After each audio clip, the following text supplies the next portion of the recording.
Why do women do what they do online, and why do they think that that's not going to affect them long term? Well, it's not actually subconscious. They're doing this and they don't even realize it. And we're going to be breaking down why female liberation and society uses other means to control their behavior, and they don't even know about it. You ready to get into it? Let's do it. Let's go. Energy of truth on fire. They're calling out the world's desire. From fake ideals to moral decay. They're lighting up the modern age. No one saved, not the church, not fame. They're flipping the script, rewriting. Yo, welcome back, ladies and gentlemen. We are here. We are live. So yeah, we're getting into it. And we're gonna get into all the nitty gritty without showing anybody's titties. And we're going to talk about all the real stuff here. So as we said earlier, like there was a way in society used to navigate and control men and women's behavior. We're discussing why men and women behave as bad as they do today. Even when they know their choices lead, down a very bad long-term consequences for some regarding family and marriage. But we're going to be breaking down 4 particular categories. We're going to be talking about how moral language is used as a psychological operation. It's a psyops.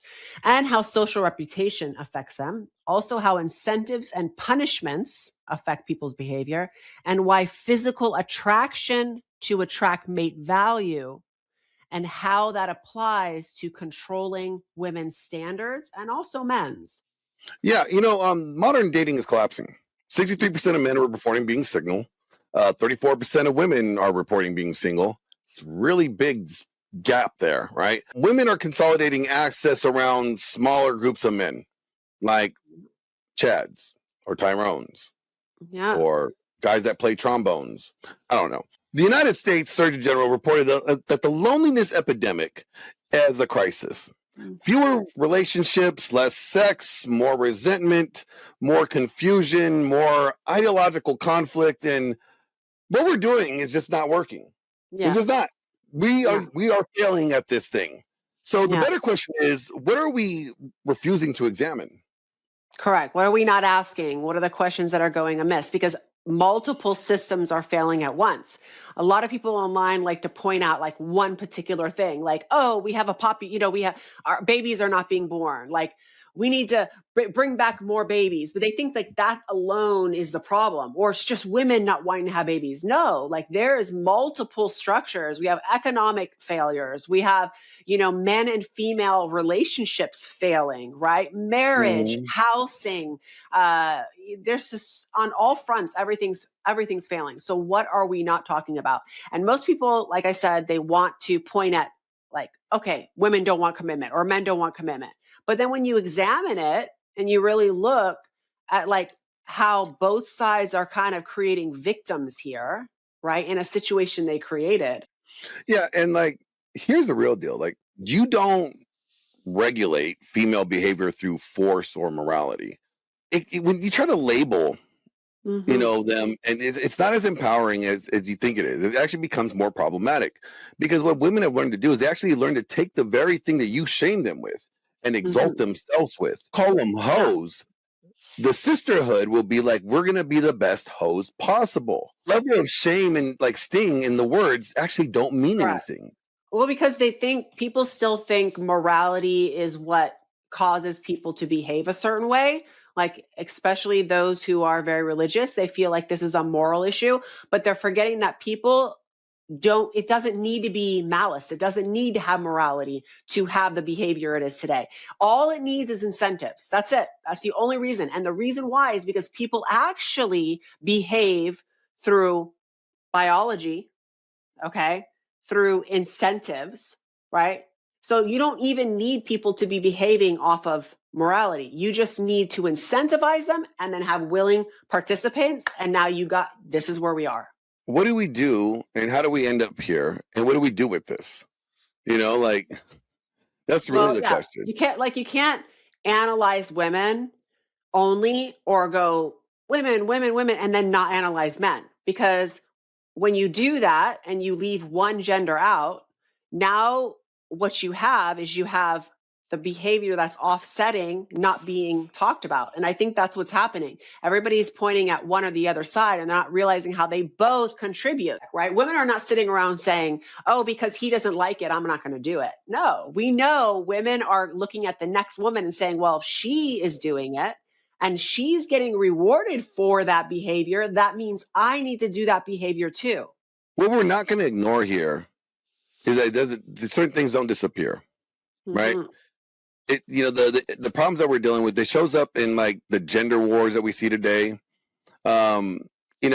Opening this conversation alone is not dangerous. It's ignoring to pretending that it will go away from what is dangerous. Exactly. It's not binary either. It's not just, oh, it all has to be this way or all has to be that way. There's a lot more nuance to it in the long run. Oh yeah. Like what we're about to explain to you guys, it will encompass everything going on today. It like government, politics, economics, everything. Like once you see what's happening and the psychology behind it, you cannot unsee it, because like female accountability is going to be framed as protection. So anytime you try to bring up, oh, women are doing XYZ, this is so bad, right? It's going to be like, oh no, don't do that. Don't bring it up, right? Hush, hush, hush. That's not being protective. You're not being a man, right? We hear this. It's like they want to protect female accountability.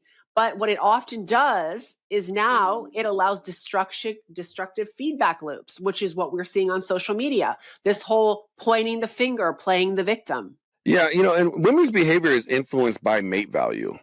They're definitely, it's not a subconscious, hey, I'm going to do this because this guy likes it, right? It's more about how they're perceived in the sexual marketplace. So they're moving off of watching other women and how they're getting a certain mate value, meaning this guy is making X amount of money, living this lifestyle. And so because she did this to get that, that means that she needs to, that other girl needs to copy her behavior. So this is it always comes down to competition in the end. But like there's the girl's girl and then there's the guy's girl, right? Like, and the girl's girl is a perception that for how women should be, at least in women's eyes, the idealism, right? And not a description of how women actually behave, but how women say how women should behave. So now we're getting into the moral language of it. So like we've all heard the girl's girl or women supporting women. I want to invite you to have lunch with us. Regina seems sweet. Get in, loser. We're going shopping. Your house is really nice. I know, right? Being with the plastics was like leaving the actual world. But yet we know that while the ideal would be for women to uplift one another, they're not actually doing that. To be settled in the animal world.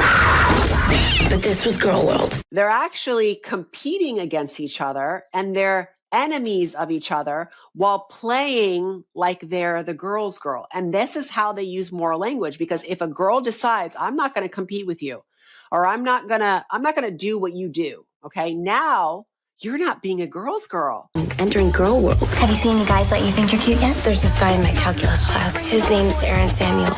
No. That's Regina's ex-boyfriend. Ex-boyfriends are off limits. I mean, that's just like the rules of feminism. So this is how they make you feel like you're bad. Yeah, that's what they call you, a pick-me, right? That's another one. Yeah.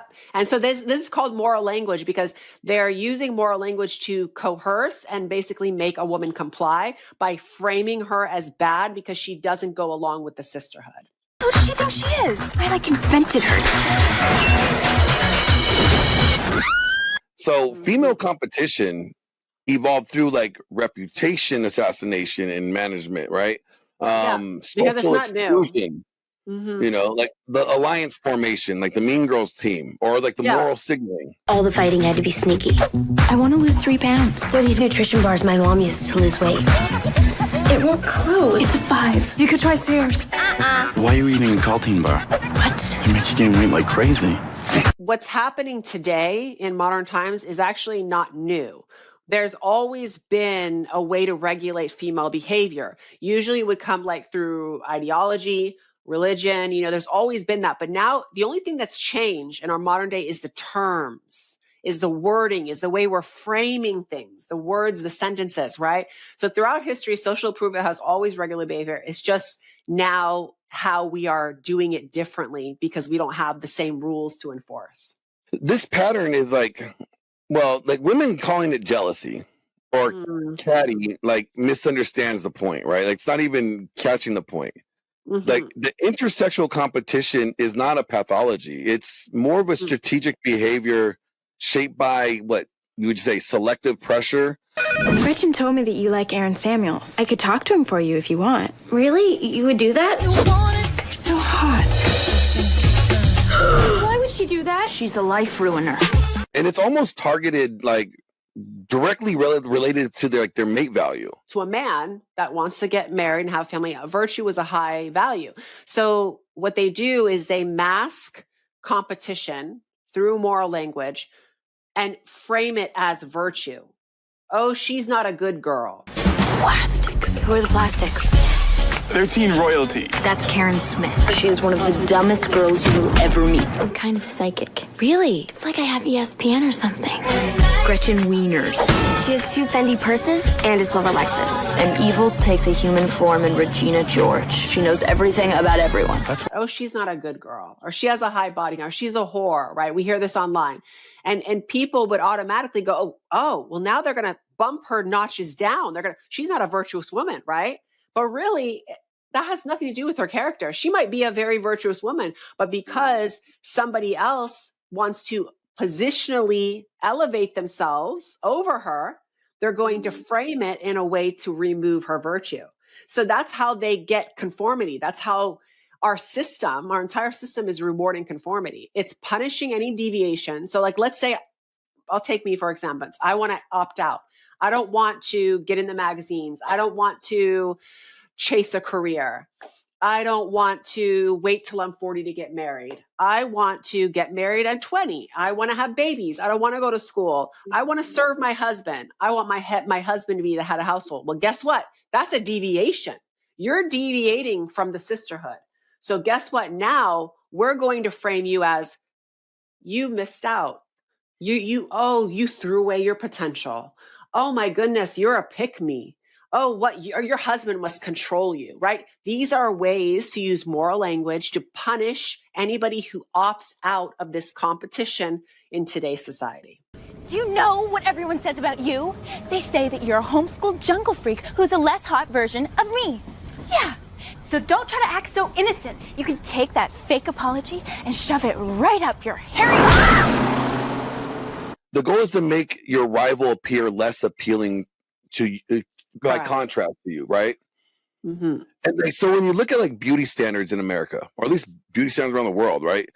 There's like this expectation of beauty standards, right? You got to get the titties, you got to have like, the butt, right? You got to wear like Louis Vuitton or something. Fendi purses and a silver Lexus. This is a perfect example of what we're talking about on how we enforce female behavior through social reputation. Okay. So these women might not even be consciously knowing that this is happening right now. Okay. All they know is that by posting themselves in a bikini or in lingerie, that they are getting likes, followers, and going viral. So all they see is, oh, I got likes. This is how I get attention. This is how I get my followers. Then they're usually funneling their following to a place where they can monetize and make money. Okay. So this is what happens a lot on social media. And then from here, they're going to get a lot of brands and companies going, hey, I'm going to send you this stuff for free. You just wear it, shout me out. So now they're monetizing their reputation. But what they don't realize is that they're also being labeled a hoe by those watching. The thing is that they don't care what people are saying because they're still being incentivized for bad behavior. And this is why I said, so I wrote the tweet. It says, calling her a whore isn't really about her character. It's about status signaling. So there is a lot of people calling her names and they think, oh, she's a whore, but we don't know if she's a whore. She may be, she may not be, right? And the people calling her that, it's not really that they care what she does. It's that they're trying to lower her value in social reputation, right? So by calling her this, they can elevate themselves to a higher standing. And this is, again, another definition of moral language and reputation. Then I said moral labels like that are often just social tools to shame, pressure, and control female mate value. Same old tactic, new branding, right? We've always done it throughout time. When people can't compete on attraction, presence, or status, they replace competition with moral language to weaponize reputation labeling. Turning her into bad is easier than admitting someone is simply outperformed. So what I'm trying to say here is human behavior today, that means female and men, male and female, have always been shaped by reproductive pressures and survival. Reproductive pressures are what? Sexual market value, the type of people they can attract, the opportunities they're going to get. Survival would include what? Her incentives, the money she's making, the likes, the followers, those are all incentives, okay? A hiring and status. It has nothing to do with morality. So all these people mad at the way she's dressed. Oh, she's immoral. She's embarrassing her. It really has very little to do. They don't care. This is not about morality. This is about getting options. And that's what social media is rewarding today. And that's why women are behaving the way they are. But I mean, I think that they fail to understand, like, guys are just going to, like, whether it's true or not, guys are going to, like, next them based off what is appeared. Like, Correct. it doesn't make, you may not even be a hoe, but if you look like a hoe or you associate with hoes, they're just going to assume that you are a hoe, and they're not going to waste time trying to figure out whether or not you are. So that's a perfect thing that you brought up. It's a good point, because what it shows is that there are a lot of women who might be a good mate or be good for commitment. But what they've done is, by simple reputation, social reputation, now they've taken themselves out of the bucket of marriage material. And now they've been put into a bucket of pump and dump. And men are very good at compartmentalizing. Men know, okay, listen, I will still be attracted to you. I'm still going to fuck you, right? But I'm not going to marry you.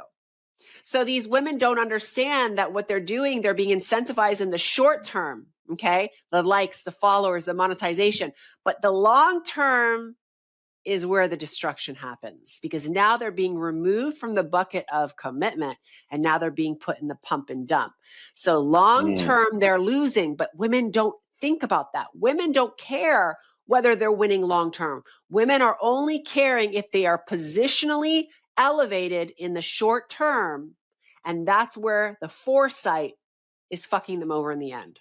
Okay, so Sophie Rain. Okay, I'm going to talk about this girl because she could be anybody right now. I just want to talk about what's happening on social media, okay? I want to talk about what's happening to girls in general. Why is she used so much? Why is she the poster child for OnlyFans? Very, very simple.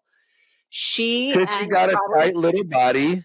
She looks like the girl next door. She and her little team of whoever's doing this, okay, which they always have a team, is a perfect combination of the girl next door, very available, right? She seems very like any guy could hit on her, okay? She's the cute girl next door, very relatable, familiar.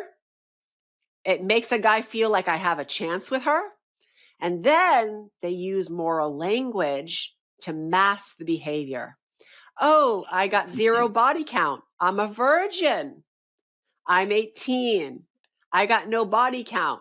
I'm not sleeping with any men. I'm still keeping my virtue. I'm still a marriageable woman, but I can become a millionaire. I can be empowered. I can get the bag, right?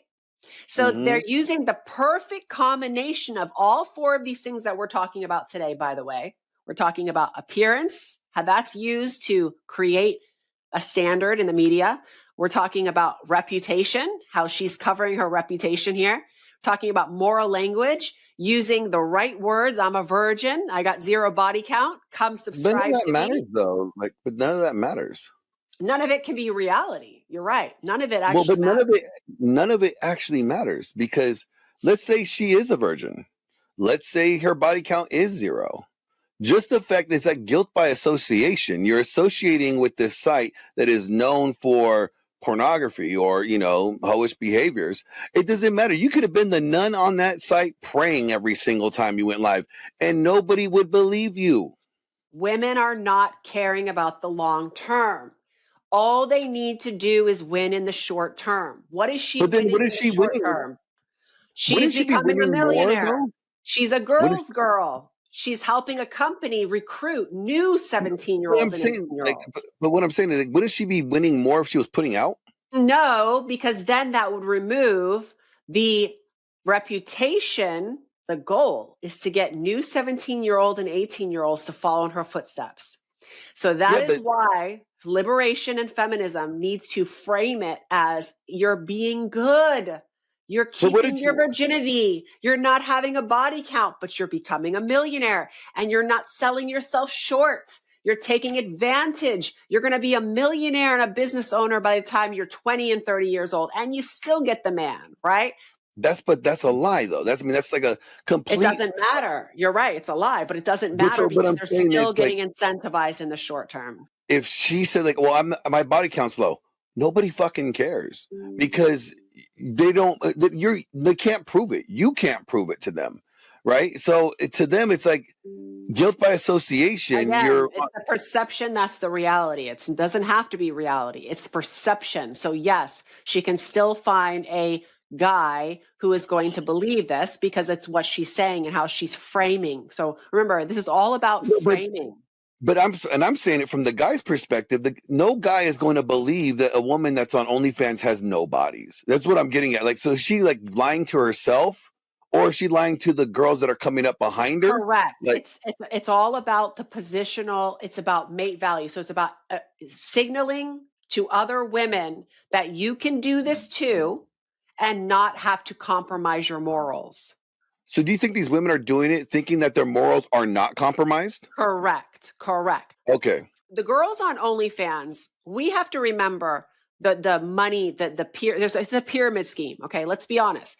OnlyFans is a pyramid scheme. Okay. The girls aren't making millions of dollars off of guys buying photos. Let's be freaking real here. They could care less about photos. What they are buying, okay, first of all, there's a huge amount of money being made by the recruiting systems. So let's say Sophie has recruited, I'll give her a modest number. Let's say she recruited 20 girls. Each one of those girls, she's making money off of. So I know girls that are in OnlyFans that are making $600,000 just off of recruitment.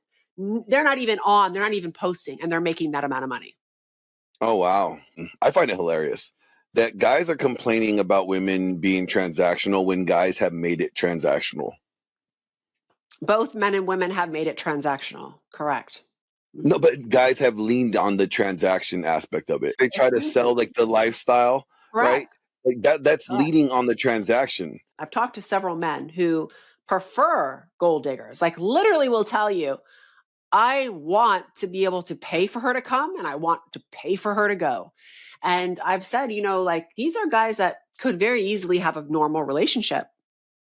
They have status, they have looks, they could, and they're like, no, because we want to be able to pay for her to come when I want and pay for her to leave when I want her to leave. And that's their mentality, You don't pay the hoe to fuck you, pay her to leave, basically. Mm-hmm. Pretty much. Yeah. Men don't assess women in isolation either, though. They assess them in the social context. As a man, right, when you have certain standards and values, you have to practice what you preach, right? So if a woman if she's acting up, let's say she's not following those standards, what do you have to do? You're going to be listen, I'm out. You either come along with me or I'm out. A lot of men don't have that option. They don't know the next time they're going to get that girl or even get a girl, right? So what do? The money is easier, like controlling her through money. I mean, it all comes down to that control. But because they lean on the external resources like my money or what I could buy you, the lifestyle, then from that point on, they have established their relationship to be transactional. I mean, there's that saying, right? Everything is about sex except sex. Sex about power, right? Yeah. And that's really what it is here in this sense. It's Like the whole moral and psychological language that, is being amplified, like this is toxic, or he's a narcissist, or that's manipulative. I feel unsafe, insecure. Again, moral Those are language. all labels, and it sounds very authoritative, but and they're difficult to like disprove, right? Like once you get labeled as that, like, it's kind of hard to disprove it. So like defending yourself only reinforces the accusation. You want to be the person who makes up your own rules as you go and not be questioned. This is the perfect way to do it, because if you can confuse what is right versus wrong and make what is bad good, anything goes. Yeah. It's like, do other chicks like her? Do other chicks respect her? There you go. So I just did a tweet the other day and I said, if a woman has no friends, it's actually a green flag today, right? And I got all these guys saying, oh, you're wrong. That's a red flag. And I said, it was a red flag. It was a red flag before social media, because that would mean that she isolated herself from her community, which is not a good thing. But in today's social media world, women are not hanging out with other women because they genuinely want to hang out with them. They're hanging out with them for appearances. That's why every single time you see them go to an event, it's always a photo op. It's always, wear the greatest outfit so we can take group photos and show everybody what life we're living so they can feel like they're X'd out. It's a high school game. So these days, if a woman opts out and says, nah, I'm not playing that game, I'm going to be with my husband at home. He's my friend. Oh, you're not a girl's girl. You're not a woman supporting woman, right? So this is what happens. And then guess who this affects, right? This is a way for women to control other women, because now the guy is going to be like, well, why does she not have any friends? There must be something wrong with her, right? So it's a way to lower her mate value. I think guys are more concerned if she has male friends, but not so much if she has female friends. I think if like, because most guys, like, we don't like our girlfriends. Like, we can't stand these bitches. Like, they're like, oh my God, Stacy's so fucking annoying. Why did you invite her over again? Like, nobody likes Stacy. Nobody likes their girl's friends, right? Like, we never say like, oh, I'm so happy that my girlfriend has this woman friend, because no guy ever says that. So I really don't think guys care about women's friendship. I think they only care about it when it's with the opposite sex. That's just my opinion. But, what do I know? But like, like when women like raise their standards, right, and prioritize commitment and stuff in a relationship and reject the hookup norms, they get like pressure. A lot of pressure intensifies around them, right? It's like, they're not just getting the issues from women, but they're also getting it from men, because the guys are like, well, wait a minute, these other women are doing this. You're not. Oh, so you think you're better than these other women.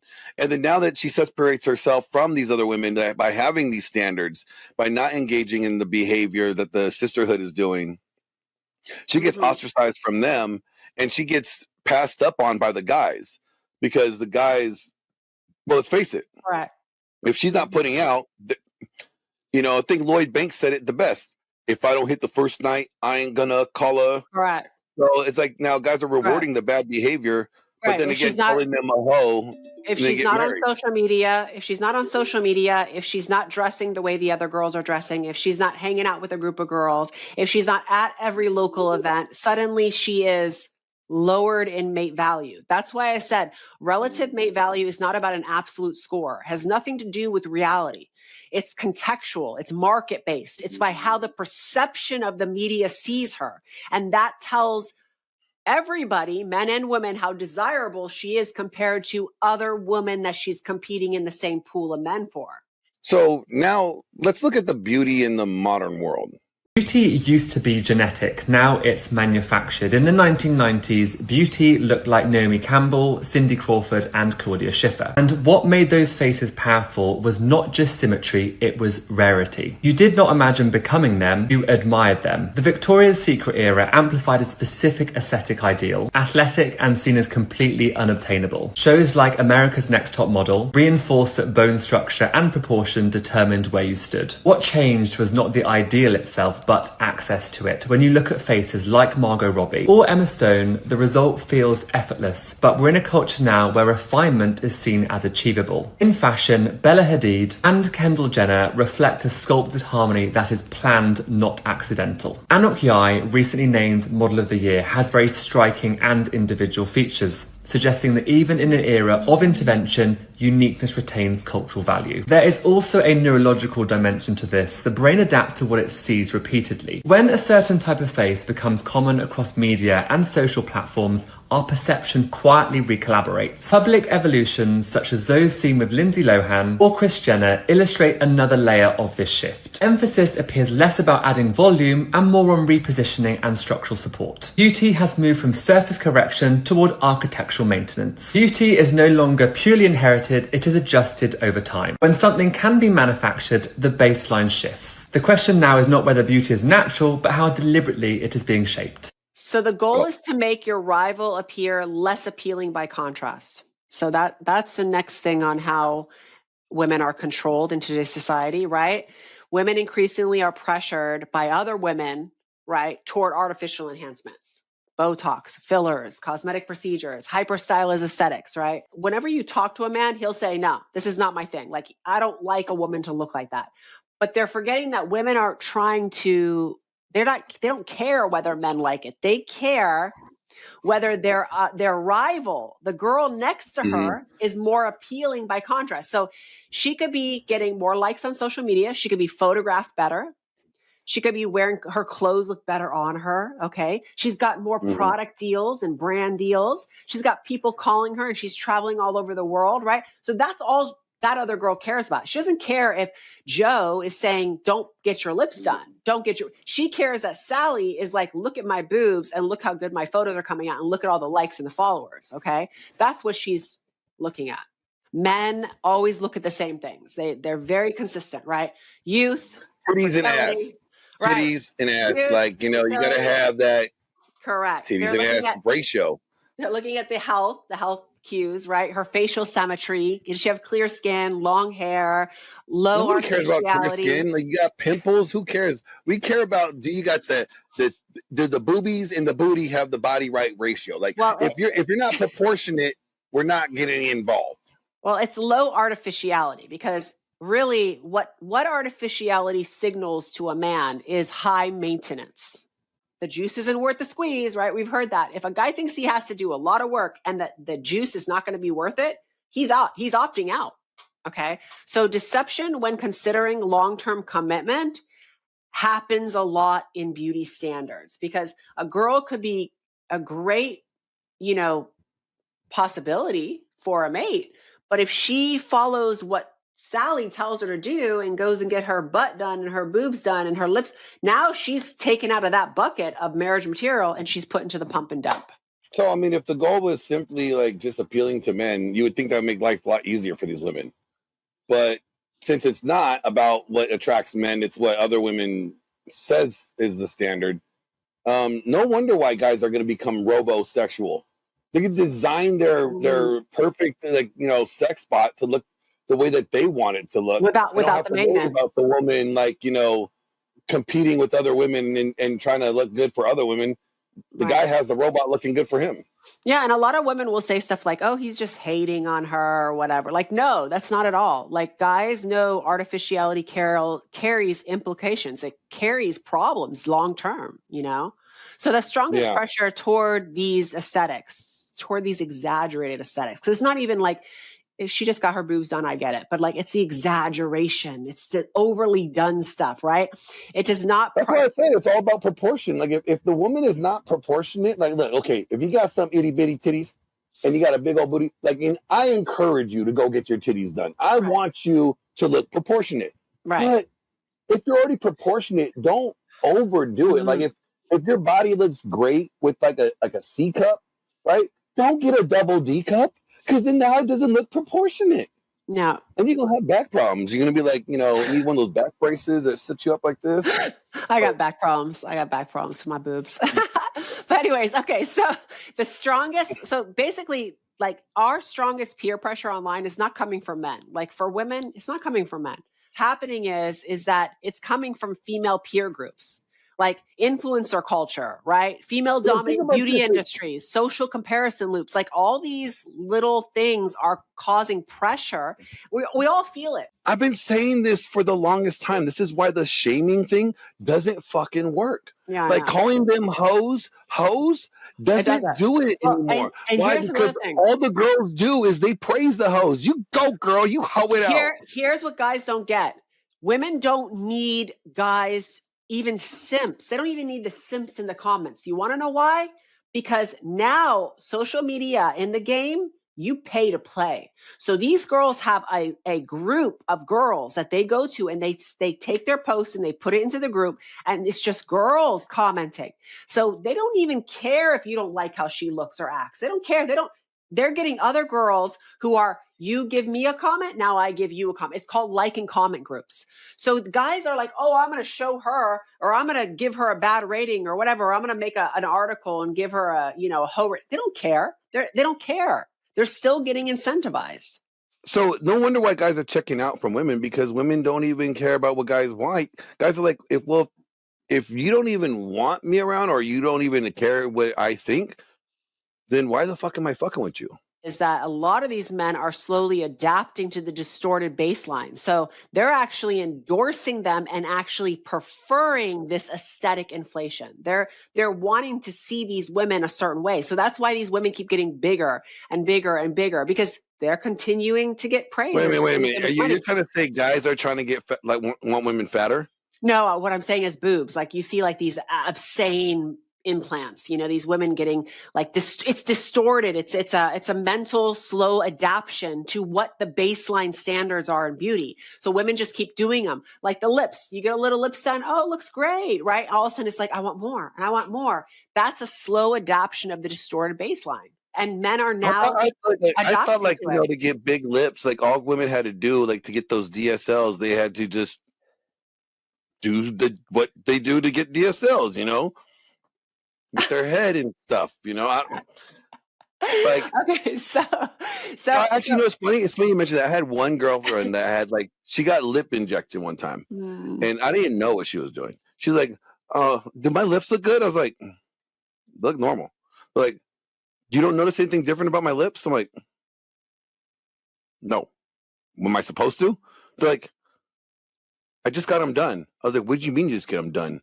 Like, did you get a lip lift or something?" And then they're trying to tell me about wait, you let the doctor shove the needle in your lip for what? Mm-hmm. And she's like, you got to move it around. So I'm and she's like, if I go down on you today, it's gonna hurt a little bit. I'm like, what the hell are you? Stop! Whatever. I don't want you to go do that ever again. That sounds horrible, and it ruins my opportunity of getting head. No, I oppose. Yeah, I don't even. The thing is no single woman created these standards. It was done with a collective. It was a collective, right? So even me, who has said no to a lot of things, I even feel pressure, right? Because if I don't do it, then it's, girl, you're being lazy. Come on, put a little effort, go buy this Jimmy shoe. And I'm like, what? Why would I spend $2,000 on a stupid ass shoe that is so uncomfortable? There's no, oh, come on, stop being like that. This is an example let's be honest, of what women do to each other. They pressure you from within. But women don't like comfort. Okay, you wear high heels, that has to not be comfortable. I've seen these strippers in high heels walking and running. That is uncomfortable. It just looks uncomfortable. I ain't doing it. No, that's a misconception. Men don't understand that most of these sexy outfits, shoes, bras were all created by men. About shoes, They were all created by men. Go look at. Oh, I know we did. No, I do. I know we did. I mean, the best lingerie is by Honey Burdette. This stuff is created by men, and they're uncomfortable. So what women do is they use them to signal mate value. They use them to signal mate value, and also to be in the in crowd. And then that's why after you get married, all of a sudden she's in the sweatpants, because it's like, what the hell happened? What happened there? If you're like, oh, now I'm comfortable. I got my man. I don't have to go out there chasing it. Now I got so I can be comfortable now, right? Nope. I think I'm putting that as the number 6 rule, because you told me some other rules. I've written them down. Number 6, she's not allowed to have sweatpants. Like no sweatpants. Like you could have sweatpants like gym pants, but no sweatpants at home. That's the law. Attention is the currency today on social media. Okay. And Well, rise is your essentially, metric. it's been the currency that's women's gold. Like women, women will pass up money for attention. But what they're able to do now is they're able to garner money from that attention. Right. And if they don't get the attention, now they're diminished. Well, they would rather get the attention than the money, because the attention means it's a status symbol. Money just provides the provisional aspect. And so they can know they could get a man to get them money, right? But if they're able to garner the attention and the money, that's great. But they cannot risk losing the attention by any means. Like the attention is still a priority over money, I think. Do what Nala Ray does, you know? Correct. Like, correct. let me bake a cake and like suck this lollipop thingy all sexual. Which is why Just women will never get off social media ever, because it comes down to that, garnering attention. Well, see, I think right there is like the biggest thing right there. If a guy really wants to know whether or not a woman is into him, let's see if she'll delete her social media for you. Very At true. least deactivate it. Just deactivate it. Let's see if she'll go as far as deactivate it and not be on it. Like, as soon as she says, why are you so insecure? Oh, that's it. She's not the one. So the competition optimizes for positional advantage right now, not long-term alignment. Correct. So men slowly adapt to this like warped version of what they're trying to call the new baseline, right? Without consciously even endorsing it. I mean, I guess I could see that. Like, you know, I used to not have an issue with like B cups, but now I'm like, B cups is like, what are you doing? Don't even come talk to me if you have B cup. Like it's like a C or better. Like C's pass. That's like graduation status. Like if you have C's, that you're good. But if you have less than a C, or no, it's just not happening. Yeah. So like when you hear this is ho inflation, right? We're living in ho inflation. Hoflation. Yeah, it's the same thing. It's aesthetic inflation. Like we are, and I did another post about standards of beauty, like what is considered beautiful, what is considered hot. And a lot of people, like I got all these comments saying, well, there's a lot of beautiful women. I'm like, no. There's a lot of hot women. Hot women are manufactured. Any girl can go lose weight, get her boobs done, dye her hair, put on some makeup, and be hot. And that's what we have today. A lot of women who are hot, which is manufactured. Really beautiful women don't need anything. No, those are rare. Like they don't even wear makeup. They're beautiful as is. And when they walk in a room, they part the sea. Okay. That's a huge difference between manufactured hot women versus beautiful, gorgeous. I don't think they say they part the sea, but I'm pretty sure that the staff that they cause to rise up parts the sea. But that's just, you know, my opinion here. But what do I know? So like women who resist like the label of being insecure or lazy and judgmental, or what about like the pick-me's, right? You know, like does that competition succeed, right? Yeah. Like it succeeds, right? Like, but it's not done by men; it's done by other women. Like Avis and Rob say, make marriage sexy again, right? You hear them say that. Why has marriage been devalued? Why do wives look frumpy and fat? Because women have devalued marriage. They've devalued. Also, a lot of times women who get married, they deviate from the system. They go, I'm opting out. I'm not going to compete anymore in this scene. I don't want to be on social media anymore. So they get comfortable, and that's not good either, because now that's another extreme. Now we have wives who are being sexy. But wait a minute, hold on. If they're opting out from their sisterhood, right, that means they have to go into the other frame, right? Because it's either the sisterhood's frame, that's your girls, right? Or you're going to fall into the frame of the man. So if the man accepts you frumpy and lets you, that's a him problem. Now what ends up happening is a lot of these women compare themselves to other wives and other mothers, right? If she's doing it, so they're not really opting out of the woman's sisterhood. They're opting out of the single sisterhood, and now she's in the married sisterhood, and she's operating off of what is cool in that demographic. Okay, so she just graduated to a different class is all it is. Like she went from I don't know. I think guys like women need to just wise up and be like, hey, you should do what the guy likes. I don't know. Like, I mean, the woman is not going to fuck you, feed you, or fund you. So how about you stick to the guy that's willing to fuck you, feed you, and fund you? I don't know. common sense without the Yeah. spirituality to it. It's kind of like logic. I said you should never be on the extreme of either side. That's what's damaging. So you have like one side, the single girls, they're increasing their visibility socially because they want to optimize short-term mating opportunities. So what they're getting is like a bunch of guys who want to fuck them and pump and dump. Well, I mean, if the guys are just like me, just leave all women in one bucket. And actually, there's two buckets. There's the fuck it bucket, and then there's the not fuck it bucket. And then it just makes life so much easier. Okay, so like back down to the fact that women don't consciously intend this, right? They're just moving based off of what is driven by incentives, okay? So if we are giving women, if we're retweeting these women that are half undressed and they're going viral and they're getting likes and followers and trips, and then we're turning around and calling them whores, they're like, well, I'm getting benefited from this, so I don't care what you think. And they're going to continue on their way. See, I do a very good job at not calling women whores, right? Well, I think men need to, if men really wanted to change things, they would dismiss these women altogether and not give them any attention because their power lies in a man's hands. All he has to do is just disengage from her. Don't give her the attention. And this is what guys do. They mislead women.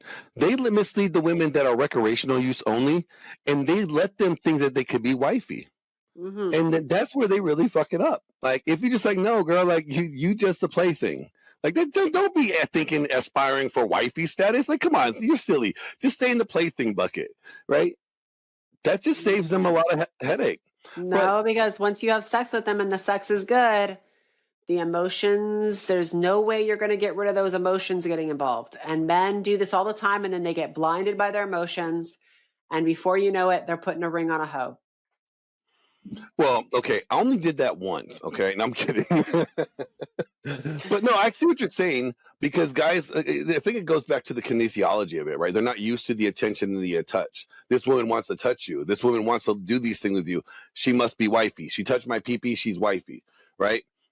That's where I think it fucks it up for guys, because guys don't have the ability, or most guys don't have the ability or the wherewithal or the interaction with women that could resort to that, right? That doesn't give them that action. Well, again, the women are driving the relationship, which is why the frame begins with her, and then they don't know. In the end, they turn red pill because she does something mean to them, like cheats on them or whatever, and leaves them, and now they turn red pill and they hate women. Well, but then that's like the whole part where I said, like, the whole moral thing, where you're like, they don't do it maliciously. Like, no, there's some shit that women do, like okay, like cheating on them. There's nothing in the sisterhood that could say cheating on their dude is okay. No, I'm not saying that all behavior that women do is not malicious. I'm saying that this in particular, the social You're pressure, talking about the competition with women. The competition on women on social media is not done with, oh, I'm going to get her. You're not looking at Kim Kardashian going, I want to get her. I'm gonna ruin her. No, like, women are just going, oh, okay, that's cool. She's getting incentivized. She's getting trips. Oh, wow, she has a multi-million. She's a billionaire. She's on Esquire. She's on what? Okay, what is she doing? So they copy her. Actually, I'm not going to lie. I kind of want to ruin Kim K. I want to ruin Kim K just for James Sexton, because he hated her as a divorce lawyer. And I want to get her back for what she did to Kanye, because if you've seen their daughter looks like a freak. And I think, I think somebody needs to get her, put her in her place. I'll volunteer myself for tribute. There's a perfect example. Look at her daughter. All she's doing is copying the patterns. Men do not mind a sexually confident woman. What they do not want her to do is be sexually confident with every man. They want a woman with restraint. So across cultures and generations, men differentiate between women they desire sexually, right? We talked about the buckets, and women who they consider marriage material. Okay. There's two different buckets, right? And the woman who has restraint is going to be categorized as wifey, versus the woman who's promiscuous is going to end up in the pump and dump. See, I think that may have been a thing, like maybe previous generations ago. But I think today in modernity, I think all guys just put women in one bucket, and it's like they're all sexual. It's who says this? I'm going to give him a shout out. Nuke has a good quote, right? My buddy Nuke has a good quote. He says, it's better for you to just assume that all women are promiscuous rather than like, thinking that there's like, she's never been promiscuous. Because when you do it that way, you're not setting her up for failure. Assume, but don't obsess. Yes, exactly. Assume that all women are promiscuous, but don't obsess over it. And I think when you do that, you kind of actually get rid of the 2-bucket analogy, right? And it's just 1 bucket. Now, and well, it really is, there's 2 buckets, but you don't even consider the 2 buckets because the other buckets, the ugly ones that you wouldn't even want to be with in the first place. So that bucket's already off the table. But it's if you just have 1 bucket and you assume that they're all promiscuous, right? Then that means even the promiscuous woman could be wifey. If we assume all women are porn stars and all women are prostitutes, okay? Well, I think that's the extreme though, right? Porn stars and prostitutes is extreme from promiscuity. But this is what social media is doing though. It's promoting extremes, okay? So if we believe that all women are prostitutes, then what do? Now we put them all in the do not marry, do not commit bucket, okay?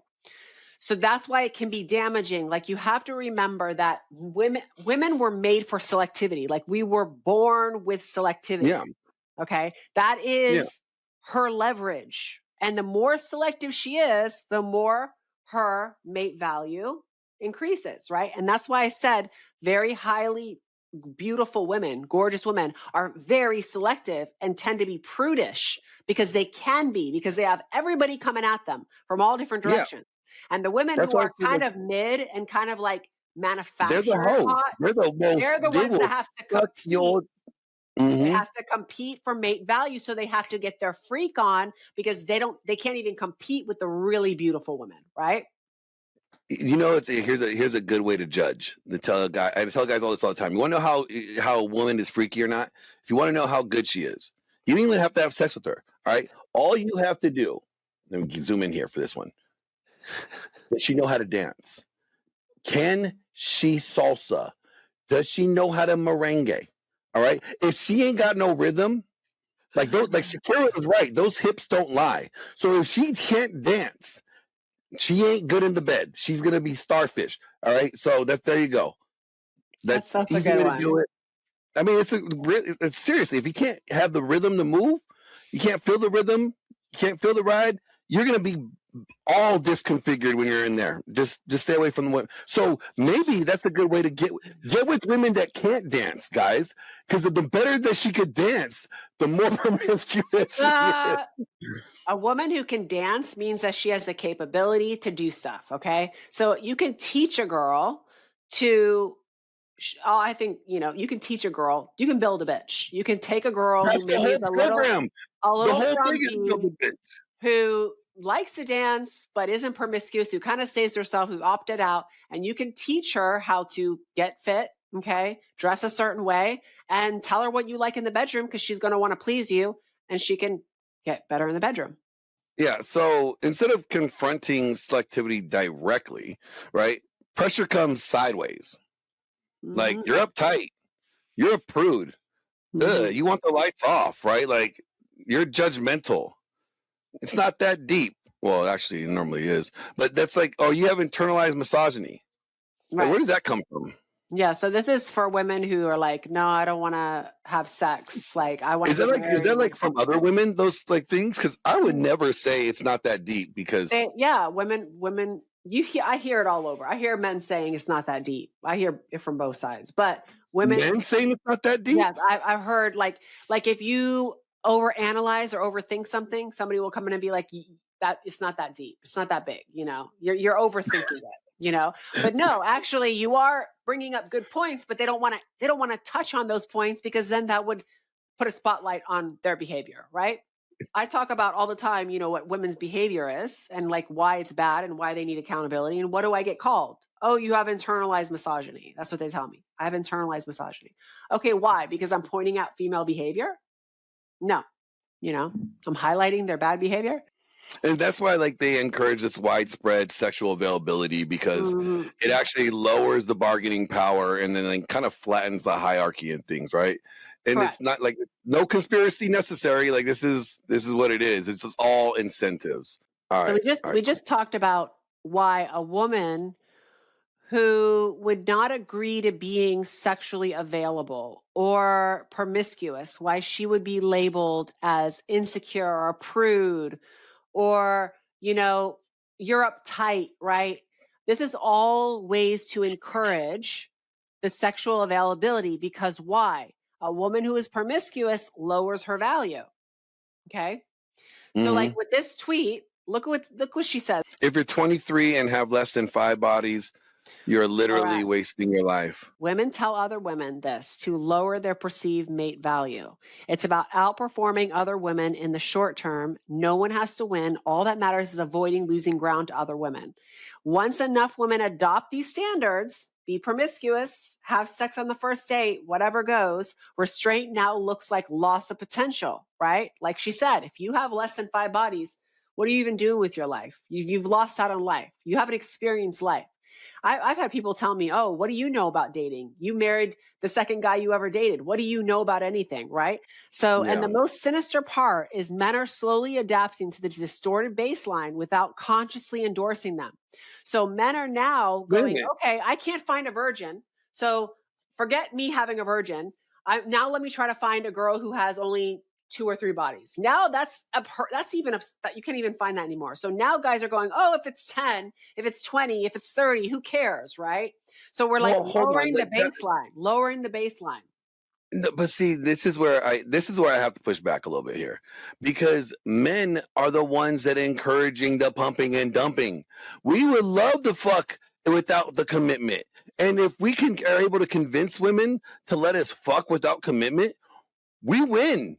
So so remember we had the conversation, or Orion Terban, he's like, if I could do it without you, I would. But I can't. I'm having to engage it. So it's like the idea of it, if we could pump and dump without getting married, that's what we created. So it's not so much that guys are distorted by the value of the way things are. It's that we have created the women that we wanted today. And then now that we have them, now we're bitching about them. But they've also adapted, and I'll tell you why, okay? Because there was another viral tweet that went about this guy who created an app, and the app allowed you to see her body count, okay? Yeah, I saw that shit. Okay, it went crazy viral, and people couldn't see the actual meaning behind that tweet. They thought it was funny and entertaining. I thought so too. That is a slow degrade of women. That was a way to degrade women, because now what we do is we have to question. I saw some of the comments. The guys were like, I'm going to go home and question my wife now. Like, this is the kind of shit that was in those comments. And I'm thinking to myself, damn, you're actually going to believe some guy online, some gamer online who creates which is fact. It's fictional. It's not even real. And you're going to go question your wife? Like, we are slowly degrading men and women. We're causing a divide, right? It's like the modern discourse right now frames any modesty as weakness, any restraint as fear. Virginity is you're a failure. You're a failure. Marriage-oriented women, they're naive. Selectivity now becomes what? Broken. Because if she's selective, you have too unrealistic expectations. Lower your standards. You want me to have a job? You're crazy, right? When men and women, their behavior is being incentivized and punished by what people in the media and comparison and competition is doing. We're encouraging the widespread sexuality, right? So we're lowering the bargaining chips, correct. Right? So it's all intentional. That message disciplines women, that they think once the selectivity is punished, right? They're just downward. They're just regulated downward. Think about it. If you've lost your virginity or you've had sex 1 or 2 times, what does it matter whether you have sex 2 or 3 more times? That's exactly what the purity culture did. Yeah, that's exactly what's happening. Women are like, oh, I already lost my virginity. Like, what did we say on the session with Candace? If I sinned, if I missed the mark and I sinned, what's the sense? Might as well enjoy life. That's how people YOLO. That's what I said. YOLO, you only live once. You know how many times people have told me that? Oh, Gia, you need to live a little. You only live once. What are you doing? Stop going to the gym. Go neglect your husband and go out with us. Fuck no. I'm not going to neglect my husband to go party with you. Oh, live a little. You're so freaking boring. That's what they tell me all the time. That is wild. This is what we're living. This is the society we're living. And then you wonder why women are choosing irresponsible choices, because we are literally being punished for making responsible choices. We're being I have people, they don't even invite me out anymore because it's like, oh, you're not going to do what we tell you to do. You're not going to be a puppet. So we're not even going to let you into our crowd. Okay, fine, whatever. And this, like, the moral and psychology language, like that amplifies all this toxicity, right? But it's also punishing men too, in the same sense, right? Because if men are being told like they're supposed to accept this, and they're encouraging the sexual availability of women, right? In the long run, they're actually punishing themselves, because now when they get to the point where they want to get married, there's no marriageable women according to this marriageable standard that they arbitrarily created, right? Exactly. So that's exactly what's happening there. Everybody's operating off of a short term. What's rewarded now, and they're not, because what's being rewarded for the long term is actually being punished. Like, you're being punished to think about the long term. And questioning sounds like immoral. Correct. Like questioning the status quo, or questioning the way things are going. It's like, how dare you? Exactly. Yeah. And then so once the behavior gets morally coded, opting out seems costly. It's like detrimental. The system is supposed to regulate itself, but it punishes anyone that just chooses to step out of this system without any authority. Like, you didn't get permission to step out of it. If you don't comply, they will ruin you through reputational labeling. Correct. All right, so give it to me like at a 5th grade level for the dumb ones in the back of the class. Like for me and my friends. Okay, so long story short, women are competing with other women to positionally elevate themselves for what society deems as high value mates. Okay, if he's got money, if he's got status, if he can give you the lifestyle, if he looks good, if society tells you he's hot, now she needs to find out, how do I get that man? And she's not going to go to that man because she can't. So she looks at the girls he's dating, and now she compares herself to, what is she dressed? How does she act? Is she giving him sex right away? Is she being promiscuous? Because if she's being rewarded to be promiscuous, guess what she's going to do? She's going to be promiscuous because it's rewarded. Us guys, we do have a code. Now, maybe I'll let you in on a little bit of guy game. You know, like, what determines a high value woman? What? Oh, you don't know? No, tell me. We're gonna have to cut to this, because next time I'm just gonna say, like,